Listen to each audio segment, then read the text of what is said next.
ही रहूंगा आज। ये लीजिए।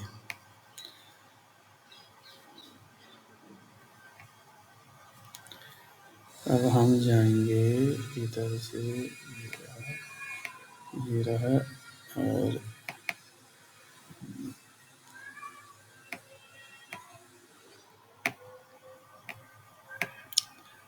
कृपया बिल्कुल शांत रहे, अपने ऑडियो को कोई भी नहीं खोलना। मैं आपको यहाँ पर मैंने आज एक मेरे वेबसाइट में थोड़ा सा मैंने काम भी कर दिया है, ताकि आप लोगों का जो कुछ कॉन्फ्यूजन था कल,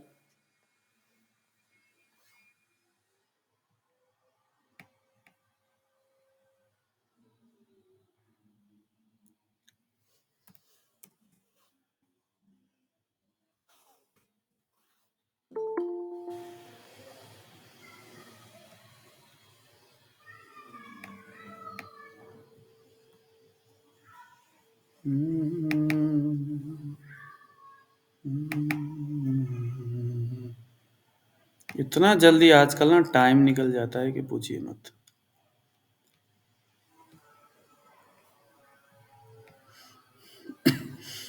तो हम लोगों ने कल तक जो सीखा और पढ़ा था धातुओं के बारे में, कि हम कैसे धातुओं को समझेंगे, यही पढ़ा था ना। हम लोग आर्गन पल्स में तो गए नहीं थे, है ना। अब आज हम समझेंगे आर्गन पल्स को। आर्गन पल्स क्या है, कैसे इसको हमें देखना है, कैसे इसको हमें चेक करना है। यह जो स्क्रीन में जो चीज दिख रहा है, कृपया पहले इसको आप लोग नोट करिए जरा। सबसे पहले आपने ऑर्गन पल्स लिखना है, राइट हैंड, लेफ्ट हैंड, और उसके बाद ये आ गया आपका यहाँ पर दोष में वात पित्त कफ राइट हैंड में, और लेफ्ट हैंड में कफ पित्त वात, इस तरह से रखना है। सुपरफिशियली हमें सबसे पहले ऊपर कोलन देखना है और डीप में हमें लॉन्ग देखना है। इसको जरा नोट करिए, जरा इन सभी को नोट करते हुए जाइए, फिर उसके बाद हम इसको फिर आगे समझेंगे। इसको आप फटाफट नोट कर लो जरा।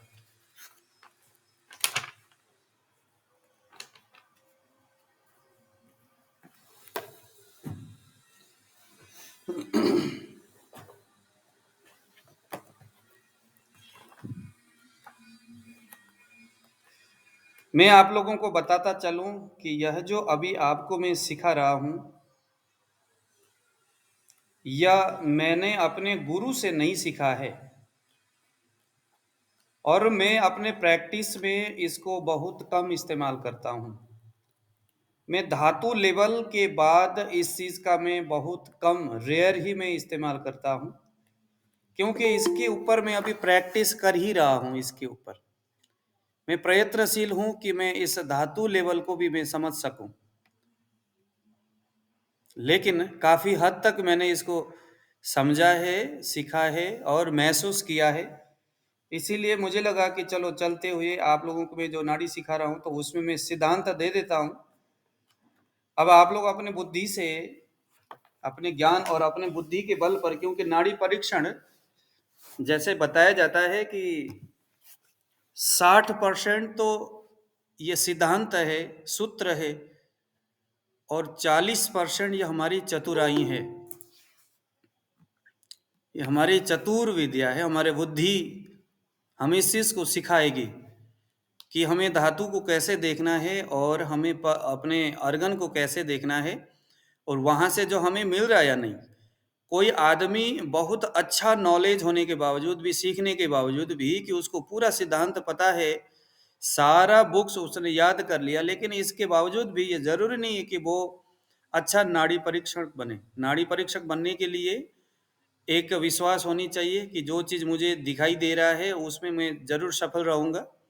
दूसरी बात यह है कि निरंतर प्रयत्न करने से मैं उस चीज़ को देखूंगा, और अपना जो बुद्धि है, मेडिटेशन वगैरह रोज अगर करता रहे तो निश्चित वो सफल हो जाएगा। नाड़ी के उन, जैसे कि मुझे जब कोई पेशेंट आते, मेरे पास तो पेशेंट बहुत कम ही आते, दुनिया में मिर्गी के रोगी बहुत कम है, अगर है भी तो उनको मेरे बारे में ज़्यादा पता नहीं है। तो जो भी आते, फिर मैं वहाँ पर अपना दिमाग लगाने का प्रयत्न करता हूँ। जब कुछ खुशी होती है तो मैं आप लोगों के साथ शेयर करता हूँ, चाहे वो फेसबुक से हो, चाहे यूट्यूब में हो, चाहे इस तरह की क्लास में हो। तो हम आज जिस सिद्धांत को सीखने जा रहे हैं उसका नाम है अर्गन पल्स।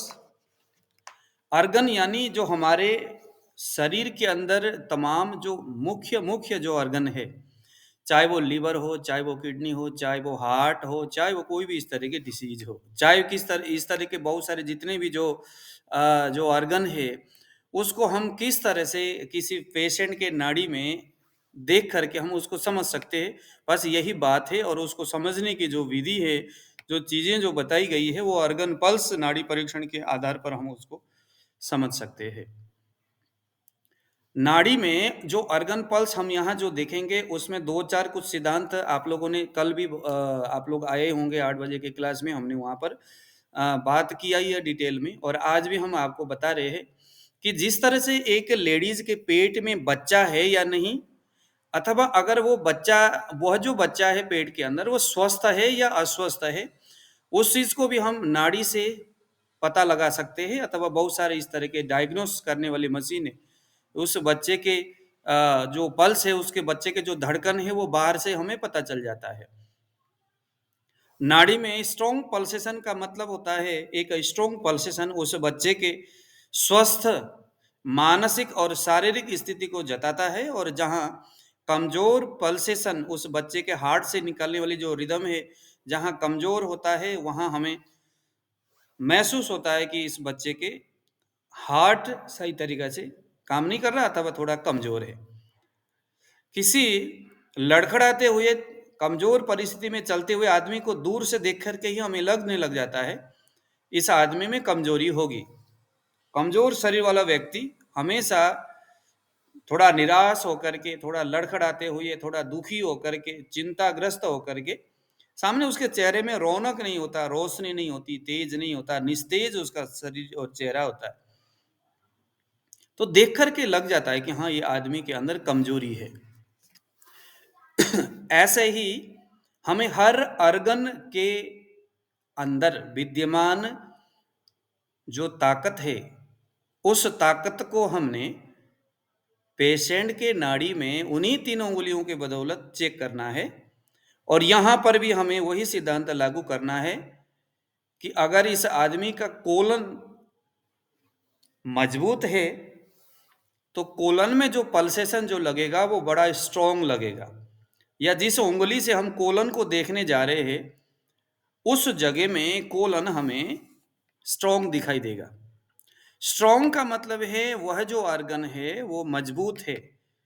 मजबूत ऑर्गन दिखाई दिया तो उसको इग्नोर कर देंगे, नहीं जरूरत है, हम हमारी जो कंसल्टेशन, हमारी जो ध्यान है उस ऑर्गन के प्रति नहीं जाएगा। लेकिन जहां हमें दिखा प्रेस करते वक्त कि यार यहाँ पर कुछ कमजोर पल्सेशन लग रहा है, बहुत ज्यादा कमजोर पल्सेशन लग रहा है, जहां लगा मरा मरा सा लग रहा है, और यह जो सिद्धांत अभी जो आपने लिखा है कि राइट हैंड में सुपरफिशियली हमने वात यानी कि इंडेक्स फिंगर के नीचे कोलन और लंग्स को देखेंगे, मिडिल फिंगर के नीचे गॉल ब्लैडर और लिवर को देखेंगे, और कफ यानी रिंग फिंगर के नीचे पेरिकार्डियम और सर्कुलेशन को देखेंगे। ऐसे किसी व्यक्ति के लेफ्ट हैंड में उसकी जो रिंग फिंगर है उसके नीचे सुपरफिशियली ब्लाडर को और उसके डीप में किडनी को देखेंगे, मिडिल फिंगर में स्टमक और मिडिल फिंगर के सुपरफिशियली स्टमक को देखेंगे, और डीप में स्प्लीन को देखेंगे। ऐसे ही लेफ्ट हैंड में सुपरफिशियली हम स्मॉल इंटेस्टाइन देखेंगे, और डीप में हम हार्ट को देखेंगे। ध्यान देकर के सुन लीजिएगा, किसी व्यक्ति के आपने मान लीजिए राइट हैंड में अपना 3 उंगली को सजाया, जैसे अभी तक हम सजाते हुए उसको वहां पर देखते हुए आ रहे कि कफ का स्पाइक, पित्त का स्पाइक, वात का स्पाइक। हमने बहुत पहले दोषों के बल के बारे में बात किया था, उसके गति, उसके रिदम, उसकी ये सारी चीजें देखते हुए हमें वहां बल को देखने के लिए हमने बात किए थे। यहां हम उसी बल के बारे में बात कर रहे हैं। फीवेल बल का मतलब है कि आपकी जो उंगली है, जो भी, चाहे वो इंडेक्स फिंगर हो, चाहे मिडिल फिंगर हो, चाहे रिंग फिंगर हो, उस फिंगर के स्किन में ऊपर, उसके ऊपर मजबूती से अगर टच कर रहा है और उंगली को प्रेस करने का प्रयत्न कर रहा है, तो यह मजबूत बल है। इसका मतलब है, अगर आपने किसी व्यक्ति के राइट हैंड में अपना वात का उंगली रखा, अब यहां हम एक एक उंगली रख करके चेक करेंगे, जरूरी नहीं कि हम यहां 3 उंगली को रखें। आपने क्या किया, आपके सामने एक पेशेंट आया, उसने कहा कि सर मुझे मेरे कोलन में कोई दिक्कत है। अब आपके पास हमारे यहाँ से सीखा हुआ अर्गन पल्स का विशेष नॉलेज आपको मिला हुआ है। आप क्या करोगे, उस आदमी के राइट हैंड को सामने रख करके खुद से, जिस तरह से वैद्य अपने 3 उंगली सजाते हैं, वैसा करके वात वाली यानी इंडेक्स फिंगर को आप सुपरफिशियली से थोड़ा, जहां से हम सब दोसा देखेंगे, वहां पर आपने अपना उंगली को रखा। रखने के बाद पहली बार जहां स्पाइक लगा, ध्यान देना,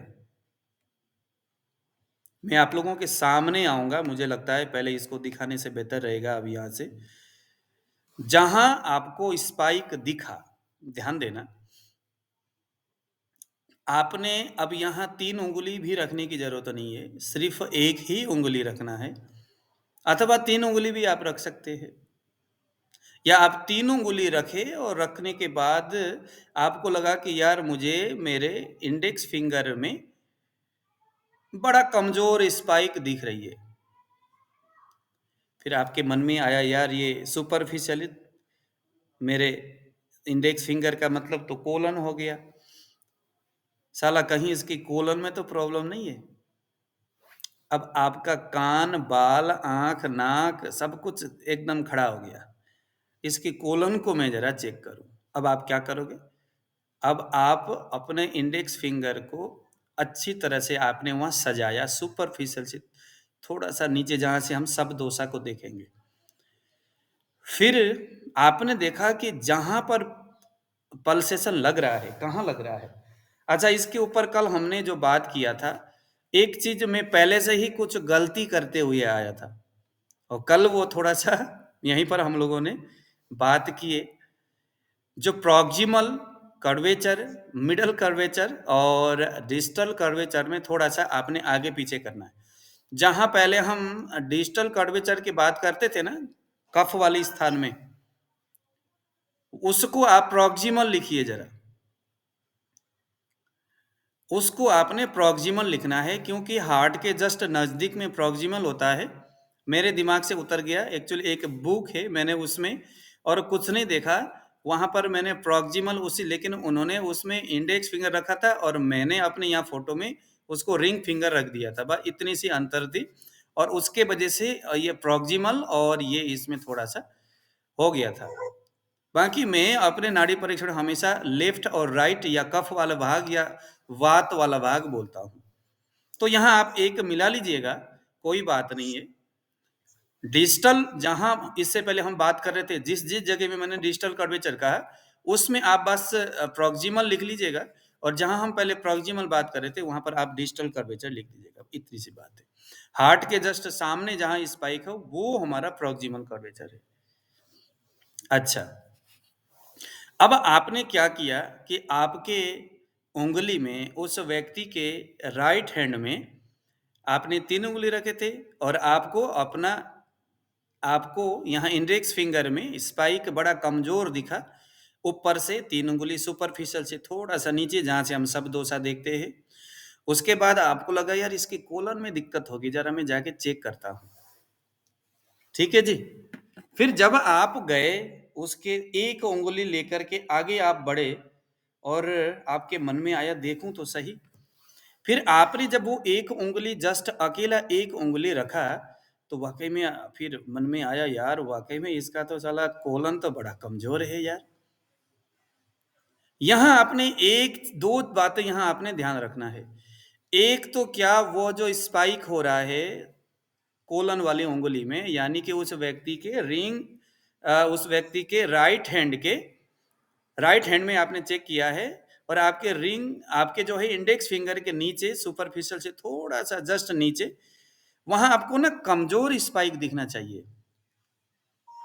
और वो जो स्पाइक है वो किस जगह हो रहा है वो देखना है बस।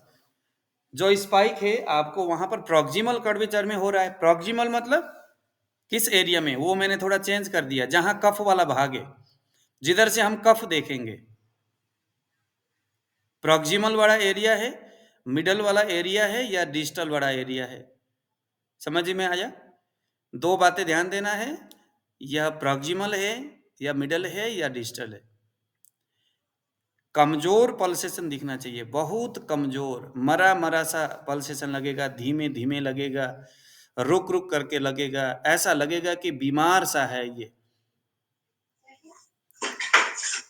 ठीक है, इस तरह से सुपरफिशियल से कितना नीचे? सुपरफिशियल जहां से आपको 3 उंगली में बरोबर स्पाइक दिखे, जहां पर सुपरफिशियल का मतलब क्या है, एकदम उठाते हुए सबसे लास्ट में जिस अंतिम बिंदु के बाद खत्म हो जाता है स्पाइक, जहां पर खत्म हो रहा था वो हमारा सुपरफिशियल है। स्किन का वो अंतिम भाग, नाड़ी का वो अंतिम भाग जहां से स्पाइक लगना ही बंद हो गया, वो बेसिकली सुपरफिशियल है। वो हम सब दोषा है वो, इस वक्त जो समस्या है वो। बट अभी हम क्या कर रहे हैं, वहां से थोड़ा सा नीचे, जब थोड़ा सा नीचे आप आओगे तो आपके उंगली के दोनों कोनों में लगेगा ना जी। वो तो तभी लगेगा जब आप उस 4 mm वाली जो पल्स है, उस पल्स को थोड़ा सा नीचे अगर आप प्रेस करोगे तो बरोबर आपके उंगली बैठनी चाहिए ना जी, वहां पर ऊपर बरोबर बैठेगा तो ही लगेगा। तो आपको जिस कोने में भी लगे, ये आपको जिस किसी भी कोने में लगे, अब चाहे तो वो आपके प्रॉक्सिमल वाला एरिया में लगे, चाहे आपका डिजिटल वाला एरिया में लगे, चाहे आपका मिडल कर्वेचर में लगे, जहां भी लगे आपने नोट करना है। अगर किसी के कफ वाले स्थान में, यानी उस व्यक्ति के इंडेक्स फिंगर के उसके प्रॉक्सिमल कर्वेचर में, यानी जहां से हम कफ स्पाइक देख रहे थे पहले, अगर वहां पर स्पाइक लगता है तो हमें क्या समझना चाहिए कि इसकी कोलन में जो कमजोरी है, जो मुझे नजर आया, कोलन कमजोर हो गया ना जी। कोई भी अर्गन तभी कमजोर होगा जब उसमें कोई दोष उत्पन्न होंगे। दोष से लड़ते लड़ते बेचारा संक्रमित हो जाएगा, थक जाएगा। थकने वाला जो अर्गन है उसी को हमने कमजोर कह दिया है ना। शरीर के अंदर ताकत नहीं है, चलते हुए लड़खड़ाता बंदा दिखाई देता है। तो ऐसे ही कोलन अगर कफ के इस म्यूकस से लड़ रहा होगा, अंदर कफ के बहुत सारे वो जो चीजें हैं, जो म्यूकस है, अगर वो इससे लड़ रहा है, अंदर बहुत ज्यादा भरा हुआ है कोलन, बेचारा उसी से हाँ छुटकारा पाने का प्रयत्न कर रहा होगा, तो ऐसे में आपको जो कोलन है वो कमजोर दिखाई देगा नाड़ी में। म्यूकस अगर ना हो, कफ का जो क्लेद अगर वहां पर ना हो, आम की स्थिति अगर वहां पर ना हो, तो कोलन में कोई अगर गंदगी ना हो तो निश्चित बात है कि कोलन में किसी प्रकार का कोई झमेला ही नहीं है। कोलन बड़ी तेजी से धड़कना शुरू होगा, और वो मजबूत जो स्पाइक है आप अपने उस पेशेंट के राइट हैंड के जो वात वाली जो उंगली है, इंडेक्स फिंगर, उसके सुपरफिशियली आप उस चीज को समझ सकते हो। लेकिन यहाँ हमें क्या देखना है, यहाँ हमें मजबूत अर्गन को नहीं देखना है। मजबूत अर्गन, स्ट्रॉन्ग जो पल्स है, हमने वहां पर सुपरफिशियल में हमने देख लिया, लेकिन हम यहाँ सुपरफिशियल से जरा सा नीचे जाएंगे कोलन नामक अर्गन को समझने के लिए। तब वहां पर आपको इसके डिस्टल कर्वेचर, प्रॉक्सिमल कर्वेचर और मिडल कर्वेचर में किसी एक जगह में मरा मरा सा, दुखी दुखी होकर के, है ना, एकदम संक्रमित अवस्था से, एकदम परेशान होते हुए दुखी एक पल्सेशन वहां आपको दिखेगा, बड़ा कमजोर पल्सेशन, कम बल आपके स्किन में, उंगली में बहुत धीमा धीमा स्पाइक मारेगा वो, ध्यान देना आपके उँगली में, आपकी जो तर्जनी उँगली है, वहाँ बहुत कमज़ोरी से मारेगा। अब यह कमज़ोरी वाला जो भाग है, जो मारना है, वो अगर प्रॉक्सिमल कर्वेचर में होगा, तो यहाँ कुछ रोग होंगे। अब इस रोग को आपने रोगी के नेत्र परीक्षण और उसके जिह्वा परीक्षण, उसके मल परीक्षण, उसके मूत्र परीक्षण, चूंकि कोलन है, कोलन यानी बड़ी आंत, तो बड़ी आंत के सभी दृश्य आप उस व्यक्ति के जिह्वा परीक्षण के माध्यम से देख सकते हैं। तो आपने उसके नाड़ी में देखा, उसके आपने क्या देखा, उसके नाड़ी में आपने देखा कि यार इस आदमी के कोलन वाली जो भाग है वहां पर मुझे एक कमजोर पल्सेशन कफ के साइड में दिख रहा है। तुरंत आपने कहा कि बेटा आप अपने जीभ को दिखाओ, तो वहां आपको म्यूकस दिखेगा, वहां आपको कफ का एक स्ट्रॉन्ग परत दिखेगा, एक मैल का चादर दिखेगा जो एकदम सफेद होगा। तुरंत आप अपना नाड़ी परीक्षण के लिए अपने आप को ऐसा करो, वाह जी वाह, मजा आ गया, आज मैंने सही चीज पकड़ लिया। फिर अब आप यहाँ अपने दिमाग में ये 3-4 जो रोग है उसको आपने रखना है, जिसे अगर आप याद कर सको अच्छी बात है। पहला है, उसके कोलन में म्यूकस जमा हुआ हो सकता है। उसके कोलन में, उसकी जो बड़ी आंत है उसमें कफ जमा हुआ हो सकता है, उसके वजह से उसके पेट में दर्द होगा, गैस, दस्त बार बार आना, कब्ज होना, जिसे हम अतिसार बोलते हैं, अतिसारती थी।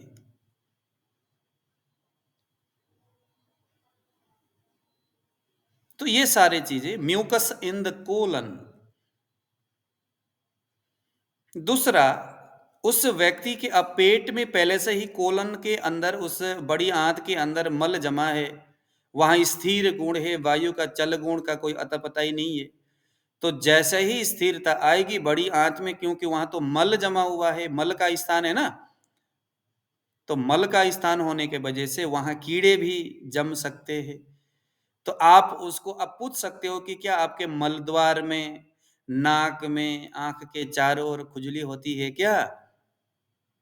पहले आपने जिह्वा देखा, जिह्वा में आपको मल दिखाई दिया, तो आप कहोगे कि भाई आपके बड़ी आंत में ऐसा है, तो ये हो सकता है। या दूसरा, आप उसको पूछ सकते हो कि क्या आपके आंख में, नाक में, मल द्वार में खुजली होती है क्या? क्योंकि यह पेड़ के अंदर कीड़ा होने का संभावना है। यहां जो कीड़ा होगा उसे हम पूरी सज कृमि बोलेंगे, जिसे एलोपैथिक वाले पैरासाइट्स बोलते हैं।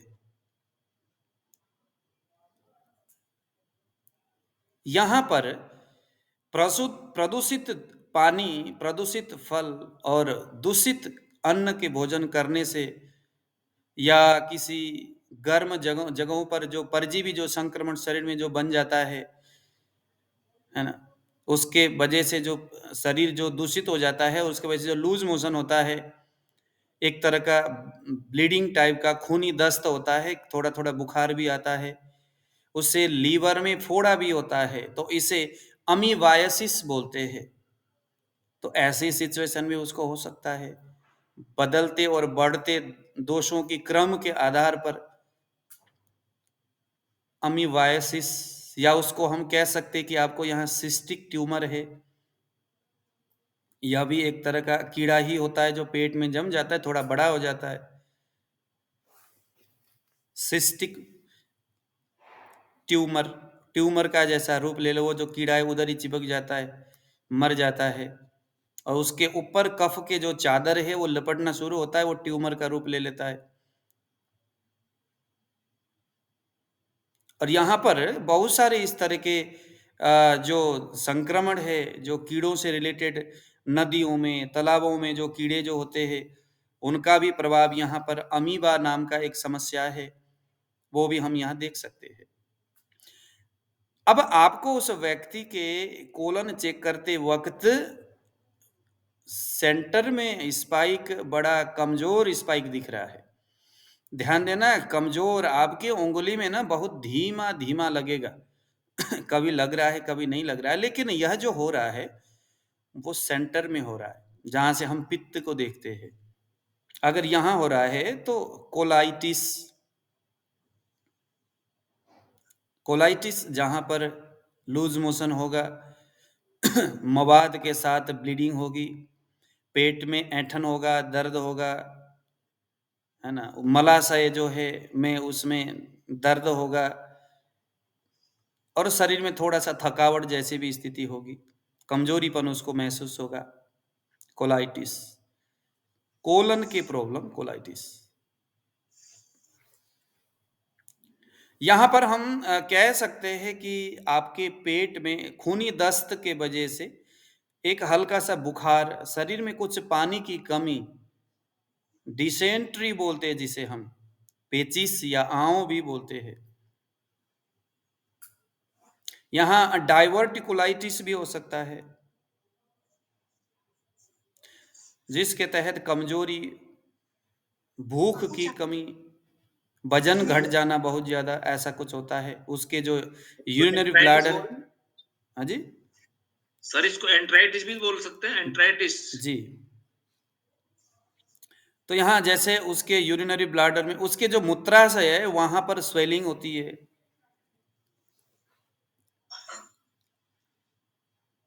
यहाँ हम बवासीर भी कह सकते हैं, यहाँ हम पॉलिप्स भी कह सकते हैं, लेडीज में होती है जो। यहाँ हम इरिटेबल बाउल सिंड्रोम, आईबीएस भी कह सकते हैं। आईबीएस जो होता है पित्त की वजह से होता है। आईबीएस के पेशेंट आपके सामने आ जाए तो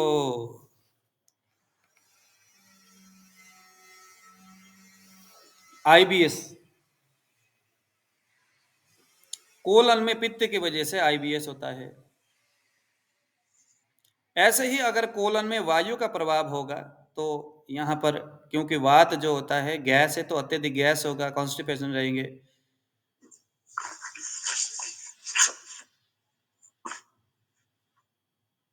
और एक तरह का यहाँ वायु के वजह से ना उसके जो है जो डायवर्टिकुला नाम का जो मतलब हमारी जो बड़ी आंतें हैं उसकी दीवारों में एक प्रकार के छोटे छोटे संक्रमण जैसा उसमें पाउच जैसा बन करके फैल जाता है, वहां हल्का सूजन हो जाता है। वायु अपने रुक्ष और शीत गुण की वजह से उसको सिकोड़ना और सुखाना सारा काम करता है। उसके वजह से फिशर फिस्टुला आदि होते बाद में जाके।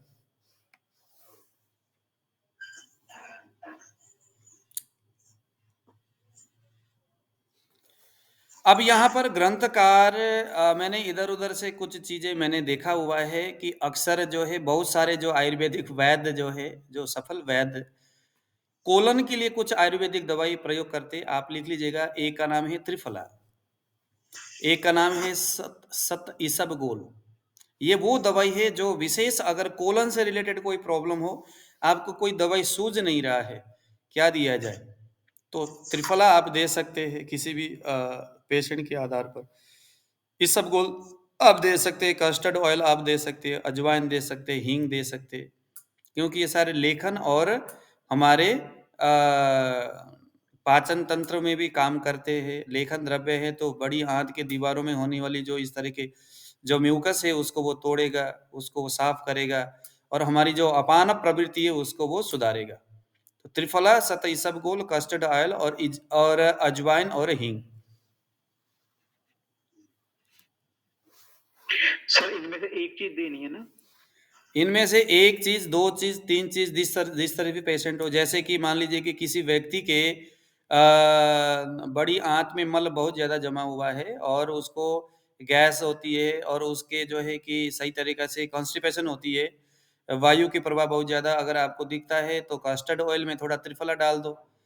अगर उसको कफ वाला प्रवृत्ति है तो यहाँ पर आप हींग डाल दो। अगर उसका पाचन भी नहीं होता तो यहाँ अजवाइन भी डाल दो, दीपन भी नहीं होता तो। और अगर वहां पर आपका क्या बोले ये जो है, अगर कीड़े मकोड़े भी है, अगर कीड़े वगैरह भी है लार्ज इंटेस्टाइन में, तो वहां पर आप त्रिफला, हींग और सतही इसबगोल भी डाल दो। बीच में कस्टर्ड ऑयल को मिला लो ना, एरंड का तेल को प्रधान द्रव्य बना करके रोगों और समस्या के आधार पर दूसरी चीजें डाल दो। आपको लगता है कि इसके तो बड़ी आंत में बहुत ज़्यादा म्यूकस भी है और बहुत ज़्यादा वहाँ पर कीड़े भी है। तो हम क्या करेंगे, कस्टर्ड ऑयल में त्रिफला डालेंगे, हींग डालेंगे और इसबगोल डाल देंगे। यहाँ अजवाइन की जरूरत नहीं है। इसी तरह से मिला करके और भी चीजें यहाँ पर हो सकता है। ये कुछ चीजें जो मैंने आपको जस्ट बताने की। तो इसमें बेल भी काम करेगा क्या? बेल का हाँ करेगा ना, क्यों नहीं करेगा। अगर यहाँ पर आईबीएस का स्थिति है, पित्त के वजह से अतिसार वगैरह हो रहा है। जी जी। एलोवेरा, हाँ जी, एलोवेरा अगर जब हम पित्त के लिए ना गॉल ब्लैडर में जब हम काम करेंगे तो वो गॉल ब्लैडर में काम करता है एलोवेरा। अच्छा ठीक सर। अब हम आगे दूसरे स्थान में, अगर वही राइट हैंड में, किसी के राइट हैंड में आपने अपने तर्जनी उंगली को रखा, कोलन में स्पाइक आपको कमजोर दिखा तो कोलन के बारे में दिमाग में घुमाए ये सारी चीजें है कि नहीं, और दूसरे परीक्षण करके आपने बहुत सारी चीजें जानने का प्रयत्न किया और साथ में आपको कोलन कमजोर दिखा, कोलन जो है आपको स्ट्रोंग दिखाई दिया, तो कोई बात नहीं। अब आप एक कदम आगे बढ़े, थोड़ा सा नीचे डीप में चले गए, जहां से हम जन्म प्रकृति देखते हैं, वहां पर भी जाकर के आपको लगा कि यार ये आदमी में कुछ ऐसा समस्या जो उसके फेफड़े से रिलेटेड है, फुफ्फुस बोलते हैं जिसको, लंग्स से रिलेटेड कोई प्रॉब्लम है, और इसके वजह से ये आदमी मेरे पास आया है। अब एज ए सीखने के लिए, समझने के लिए, या तो पूरी तरह से समझने के बाद आप क्या करोगे, दूसरे नंबर में अपने तर्जनी उंगली को डीपली अंदर लेके जाएंगे। वहां पर हमने बात किया कि वहां से हम लंग्स को देखेंगे, वहां पर भी बस हमें एक ही चीज देखना है, स्पाइक हो रहा है कि नहीं, यह तो देखना ही है। और जो स्पाइक है वो कमजोर है कि नहीं, भाई ये देखना है। अगर मजबूत स्पाइक है, जो स्पाइक जो लग रहा है आपके उंगली में सही सही सही तरीका से आ रहा है, कोई बात नहीं, ठीक ठाक आ रहा है, कोई बात नहीं। हमें तभी हमारी ध्यान वहां आकर्षित रखनी करनी चाहिए जब हमें लगे कि वो जो स्पाइक है बहुत कम, एकदम हल्का सा टच करके जा रहा है, बहुत कम टच करके जा रहा है, बहुत ही कम, और उसके हाव भाव, शरीर के जो दूसरे जो लक्षण है उस अर्गन से रिलेटेड प्रॉब्लम से ग्रसित है। लग जाता है ना, एक वैद्य को तो रोगी को देख करके पता चल जाता है कि इसमें क्या चीजें होगा।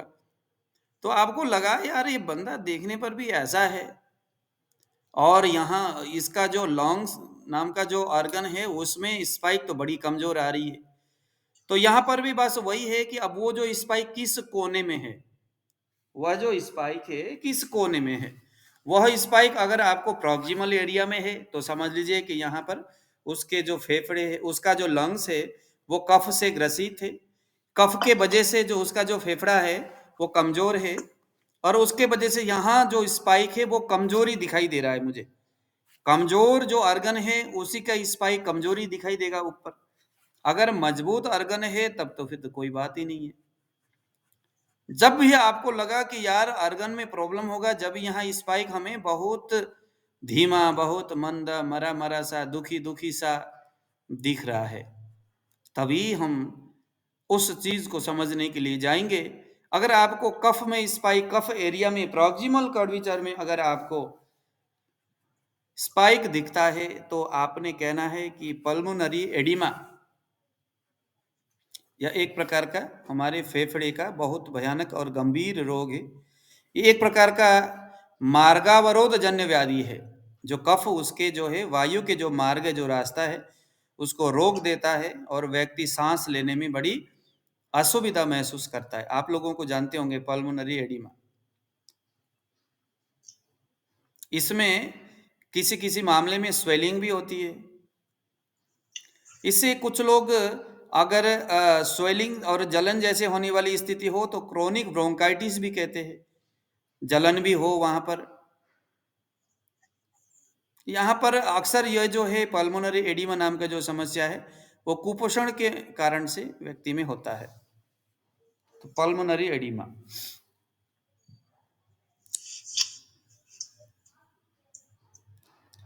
एक प्रकार का सीजनल एलर्जी उसमें हो सकता है। उसको आप पूछ सकते हैं कि क्या आपकी आंखों में खुजली होती है, आंखों से पानी आना, बार बार आंखों से पानी आता है ना लोगों में, छींक आता रहता है, एक तरह का एलर्जी हे फीवर बोलते जिसे, नाक बहते रहना, आंखों का जो है आंखों का जो है, आंखें हमेशा नम रहना, गीला रहना, और आंखों के आसपास में खुजली बना रहना। यह जो चीजें हैं, अगर उस व्यक्ति का, आप लोग ये जो स्किन है देख पा रहे हैं आप लोग यहाँ पर, अगर लंग्स में अगर कफ स्पाइक हो तो ऐसे होता है। ऊपरी श्वसन तंत्र में संक्रमण हम कह सकते हैं, जैसे कि उससे क्या होगा, नाक और गले से मवाद बहुत ज्यादा निकलेगा संक्रमण की वजह से, अगले को बेचारा बोलने तक के लिए भी मुश्किल होती है, पूरा बंद हो जाता है उसका नाक। उसके जो तालू वाला जो एरिया है वहां पर एक अलग तरह का धब्बा सा उसको दिखाई देता है, वैद्य को भी। सांस लेते वक्त घरघराहट जैसे आवाज आना, कफ के जो सीटी बजते हुए आपको महसूस होगा वहां पर। ब्रोंकाइटिस भी यहां पर हो सकता है, लंग्स पल्स में ब्रोंकाइटिस, यह भी श्वसन संबंधित एक भयानक समस्या है। इससे क्या होगा, जो श्वसन जो प्रणाली, जो श्वसन जो नालियां हैं, उसमें एक तरह का स्वेलिंग हो जाती है, भयानक खांसी होती, सांस फूलने लग जाता है, ब्रोंकाइटिस। यहाँ हम अस्थमा भी कह सकते हैं, कफ की वजह से अस्थमा होता है। यहाँ आपको दो तरह की चीजें समझ में आ रहा है। एक तो आपको ये समझ में आ रहा है कि लंग्स में कफ होने से क्या क्या रोग होगा, और उस रोग का कारण क्या है, उस रोग का स्वभाव कैसा है। तो यहाँ अस्थमा भी हो सकता है, जिसे हम दमा कहेंगे, उसके वजह सांस लेने में कठिनाई होगी, खांसी होगी, कई सारी समस्या होगा, सभी लोग जानते हैं। फेफड़े के आवरण में अंदर जो लंग्स है, उसके चारों ओर जो आवरण है वहां पर स्वेलिंग होना। हालांकि स्वेलिंग जो सूजन है वो अक्सर पित्त के ही वजह से होता है, लेकिन फिर भी अगर, क्योंकि अवरोध पैदा होने से कोई भी जो दोष है वो आगे बढ़ते क्रम में दूसरे दोषों को संक्रमित कर ही देते हैं, और दूसरा दोष भी उसमें मिल जाते हैं। तो यहाँ अगर जरा सा पित्त का भी प्रभाव हो तो यहाँ हम कह सकते हैं कि फेफड़े के जो आवरण है, जो दीवारें हैं, उसमें स्वेलिंग होगा। इससे भी सीने में दर्द होगा, सांस लेने में कठिनाई होगी। अगर यहां आपको पित्त स्पाइक दिखे, यानी कि बिल्कुल सेंटर में स्पाइक हो, लेकिन बहुत मरा मरा सा, हल्का सा, बहुत कमजोरी के साथ स्पाइक अगर दिखे, तो यहां हम बैक्टीरियल इन्फेक्शन भी कह सकते हैं। एक तरह का इन्फेक्शन यहां होगा जो बैक्टीरिया के वजह से होगा, एक तरह का वायरस जो फेफड़े में ही पैदा होते किसी कारणवश। ये द्वितीय अवस्था में होगा, पहले कफ के वजह से फेफड़े में कुछ विगुणित कार्य होंगे, और उसके बाद बिगड़ते हालत में वहां पर पित्त उस चीज को जलाने और उसको शरीर में, उसको मतलब डाइजेस्ट करने के लिए, जलाने के लिए, पकाने के लिए पित्त वहां पहुंच ही जाता है। तो ऐसे में क्या होगा, पित्त का जो गुण वहां पर दिखाई देगा, तो यहाँ बैक्टीरियल इन्फेक्शन, फिर बेचारा पित्त क्या करे, वो खुद ही वहां पर बेचारा पीड़ित हो जाता है। फलस्वरूप यहाँ एक तरह के उस लंग्स के अंदर एक तरह के जीवाणु, कीटाणु एक तरह के पैदा हो जाते हैं। उसके वजह से मवाद के साथ खांसी, बुखार, शरीर में ठंड लगना, सांस लेने में कठिनाई, ये सारी चीजें उसको होंगे। एक समस्या है ट्रकाइटिस, तो यह भी वही पित्त स्पाइक में आपको दिखेगा, यही समस्या होगा।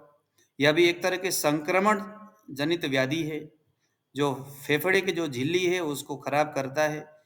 किसी किसी हालत में वहां पर स्वेलिंग भी उत्पन्न हो जाती है। ब्रोंकाइटिस यह पित्त की वजह से भी होता है। ब्रोंकाइटिस श्वास नली, जो श्वास नली में जो ब्रोंकी नाम का जो जिसे बोला जाता है, वो जो दीवारें हैं हमारी लंग्स के, जो ब्रोंकी दीवारें हैं, उस दीवार में इन्फेक्शन और स्वेलिंग होना, और वो जो हमारा जो ब्रोंकी वाला जो एरिया है उसमें कमजोरी उत्पन्न हो जाना, ब्रोंकाइटिस। उसके बाद चूंकि पित्त है तो इन्फ्लेमेशन भी यहाँ पर दे सकता है, जिससे हमारी जो लंग्स है उसमें स्वेलिंग होगी, और उसके जो इन्फ्लेमेशन अगर बड़े लेवल में हो, बढ़ते जाए, तो शरीर में कमजोरी देगा, थकावट देगा, एक तरह के जो है श्वसन प्रणाली में समस्या देगा। सूखी खांसी होगा, सांस लेने में दिक्कत होगी, सीने में बेचैनी होगा, एकदम जकड़ाहट जैसी स्थिति हो जाएगी, फेफड़े में दर्द होगा, हवा लेने के लिए एकदम हांफना पड़ता है श्वास लेने में।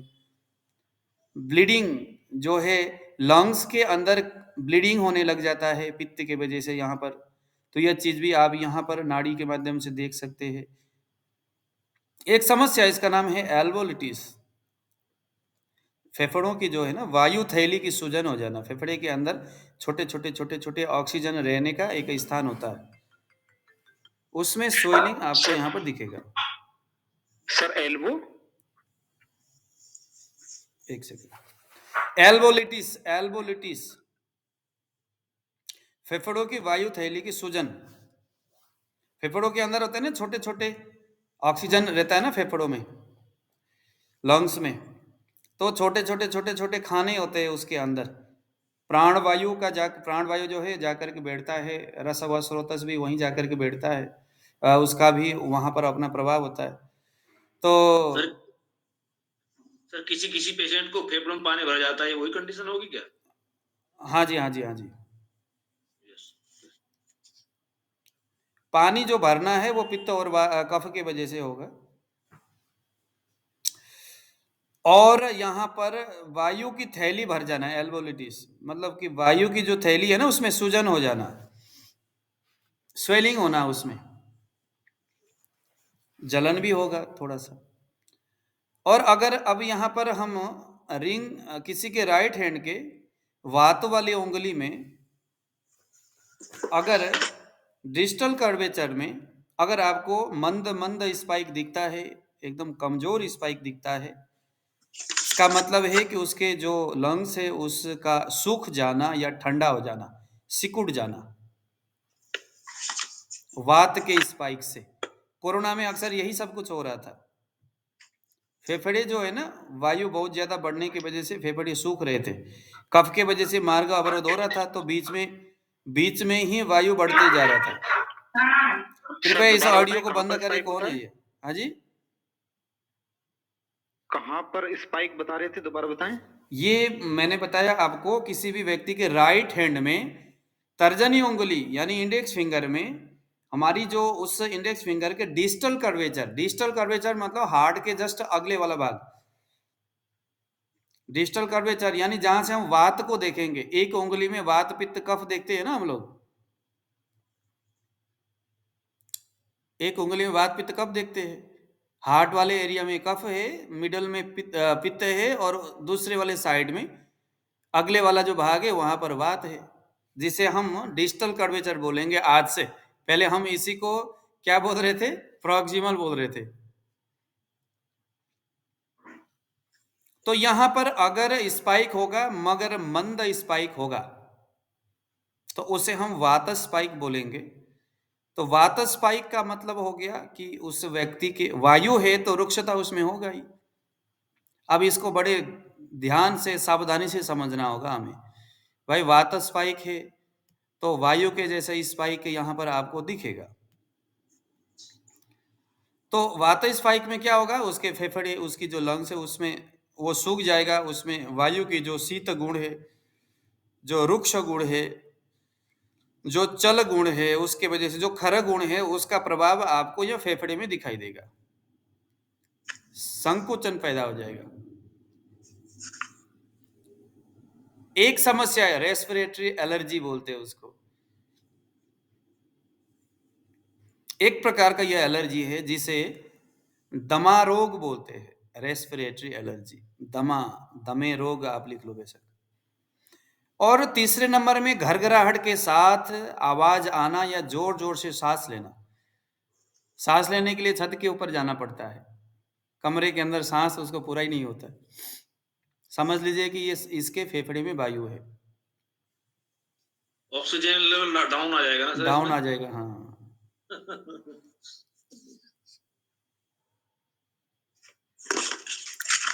कोरोना में यही सारी चीज हो रहा था। उस समय जाकर के नाड़ी चेक करते तो आपको यहाँ पर लंग्स में वात स्पाइक उस एरिया में आपको दिखाई देता है, डिस्टल कर्वेचर में। ड्राई कफ अब कफ तो ड्राई होगा ना जी, क्योंकि कफ वाला ही स्थान है ये। और वहां पर वायु चला गया रुक्ष गुण शीत गुण को लेकर के। हालांकि शीत गुण तो कफ का भी है, लेकिन खर चल और सूक्ष्म गुण है वात का, बस जाकर के सुखा दिया कफ को। कफ सूखेगा तो फिर वही हाल हो जाना बेचारा पेशेंट का, वही हाल जो कोरोना में हुआ था। उसके वजह से उसकी आवाज में कर्कशता दिखेगी। एक रोग है जिसका नाम है एम्फाइजीमा। एम्फाइजीमा लंग्स की एक ऐसी बीमारी जिसके अंदर, फेफड़े के अंदर, जहां अंदरूनी जो दीवारें हैं, लंग्स के अंदर की जो दीवारें हैं, जहां पर पहले पित्त वहां स्वेलिंग उत्पन्न कर रहा था, अब वायु अगर वहां चलेगा तो उसको पूरा हवा भर देगा। फलस्वरूप क्या होगा? अंदरूनी जो दीवारें हैं वो क्षतिग्रस्त हो जाएंगे, उसकी कार्य क्षमता धीरे धीरे नष्ट हो जाएगा, और फेफड़े जो है वो गुब्बारों की तरह फूलना शुरू हो जाएगा। क्योंकि वायु का चल गुण भी है, उसने तो गति करना है, वहां से बेचारा सुखा भी रहा है, ड्राई भी कर रहा है, और चल गुण की वजह से गति भी कर रहा है, तो क्या होगा? फूलेगा ही फूलेगा। तो फेफड़े इतना बड़ा करकंदू की तरह बन जाता है, बॉल की तरह, फुटबॉल की तरह। दीवारें भी सूख रहा है, ड्राई भी है, खर गुण भी बढ़ गया, दरारें भी पड़ रहा है उसके अंदर, मुसीबत ही मुसीबत। एम्फाइजीमा भयानक रोग है, कोई बचता नहीं है इसके बाद। इस लंग्स के लिए कुछ आयुर्वेदिक दवाइयां हैं जिसके अगर हम प्रयोग करते अलग अलग कंडीशन में, जैसे बड़ी पीपली हो गया, छोटी पीपली नहीं, छोटी पीपली लीवर में काम करता है, और बड़ी पीपली कहाँ काम करता है? लंग्स में काम करता है।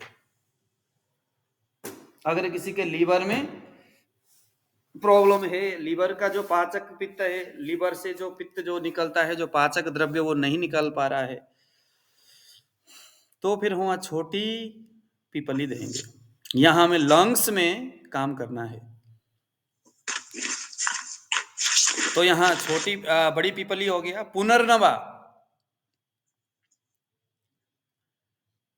अगर आपको लगता है कि कहीं ना कहीं यहाँ पित्त का स्पाइक हो रहा है और स्वेलिंग भी है, जलन भी है, तो हम यहाँ पर बड़ी पीपली और पुनर्नवा भी मिला देंगे। अब्रक भस्म, अब आप जानते हो अब्रक भस्म जो है वो रक्त स्रोतस में, रस स्रोतस में अच्छा काम करता है, दूषित रक्त को शोधन करता है, साफ करता है अब्रक।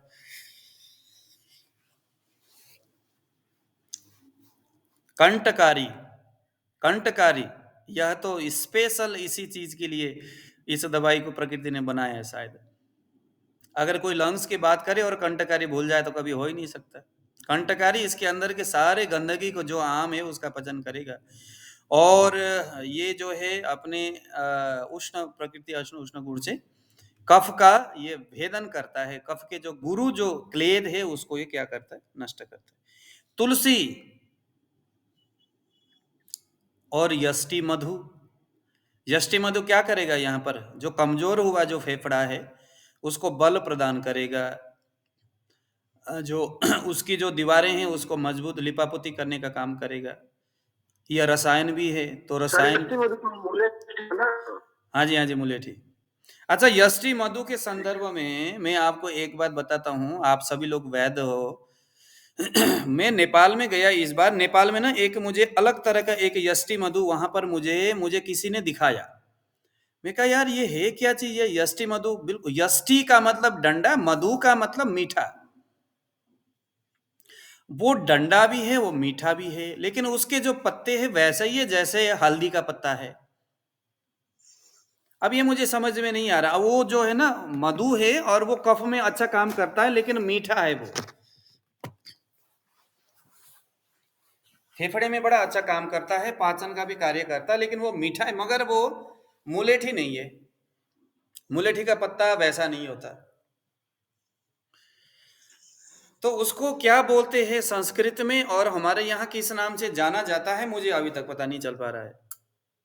अब वो लोग कहते हैं कि हमारे यहाँ से जो डाबर फार्मेसी के जो लोग हैं, पता नहीं कहाँ कहाँ से लोग लेके चले जाते हैं, वो कहते हैं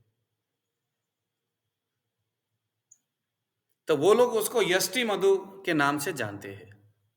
तो हो सकता है यष्टि मधु भी 2 स्वरूप में हो। यष्टि मधु वैसे डायरेक्ट मीठा नहीं होता, लेकिन वो तो एकदम मीठा होता है। वो तो एकदम बहुत ज़्यादा मीठा भी नहीं होता, थोड़ा-सा लेकिन मीठा होता है।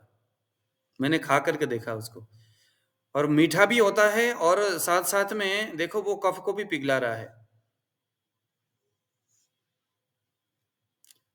तो किसी का अगर पित्त और कफ, ये जो विषम परिस्थिति आ जाए किसी के ना, द्विदोष है, और वो क्या है, वो जो है एक दूसरे के साथ, जैसे पित्त और कफ, जैसे किसी का कफ से संबंधित समस्या है लेकिन उसका जो है अभी पित्त भी है, तो उष्ण गुण से कफ समन होगा, लेकिन जैसे उष्ण गुण का कोई दवाई खाएगा तो उससे पित्त बिगड़ जाता है।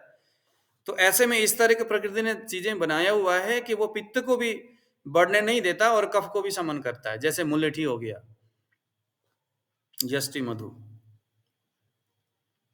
कंटकारी सर, फिर कैसे कंटकारी फिर एसिड मतलब वो कंटकारी जो फिर उसको बढ़ा देती, पित्त को बढ़ा देती है कंटकारी। हाँ, कंटकारी तो बढ़ाएगी फेफड़े ना। में, तो फेफड़े में यदि बैक्टीरियल इन्फेक्शन वगैरह या कोई ऐसा कोई जो है, कंटकारी तो यहाँ इसीलिए डाला गया कि ये जो है ना, वहां पर अगर कफ का, जैसे वो म्यूकस वगैरह हम बता नहीं रहे थे वहां पर क्या कहते, मतलब जो कफ का जो प्रभाव होने से क्या क्या होगा, जैसे हमने यहाँ पर बताया पल्मोनरी एडिमा है, अगर है फीवर है, श्वसन ब्रोंकाइटिस है, तो इन चीजों में हमें कंटकारी देना है। उसके गुण और गुण धर्म वगैरह उसको देख करके देंगे ना जी। अगर कफ प्राधान्य इसकी है, उसके लंग्स में आपको दिखता है, तो वहां पर कंटकारी को आगे बढ़ा करके बाकी दूसरी चीजें थोड़े से मिला करके उसमें डाल देना, अदरक वगैरह। पर उसमें ना करेगा। जी, यदि पित्त का जैसे वहां है तो फिर उसमें कंटकारी को ना करे। हाँ, बड़े आप तो यार समझदार ही बहुत हो आप। चढ़ाओ मत सर।